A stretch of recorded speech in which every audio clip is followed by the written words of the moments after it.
Zëdhënësja e Departamentit të Shtetit Viktoria Nuland tha se i takon Kosovës të vendosë për llojin e autonomisë që kërkojnë një pjesë e serbëve në veri. Shtetet e Bashkuara, tha ajo, dëshirojnë të shohin një zgjidhje paqësore të këtyre çështjeve. Presidenti Obama shpalli një nisëm të Shtëpisë së Bardhë për kërkime të reja në studimet mbi trurin. Shtëpia e Bardhë tha se kjo nisëm e quajtur BRAIN do të revolucionizojë njohjen e trurit njerëzor.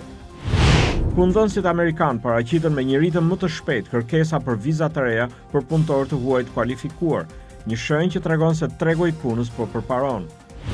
Shoqata Kombëtare e Armëve po inkurajon njësitë private, shtetërore dhe federale që të punojnë së bashku për të zbatuar rekomandimet që ajo beson se do t'i bëjnë më të sigurta shkollat.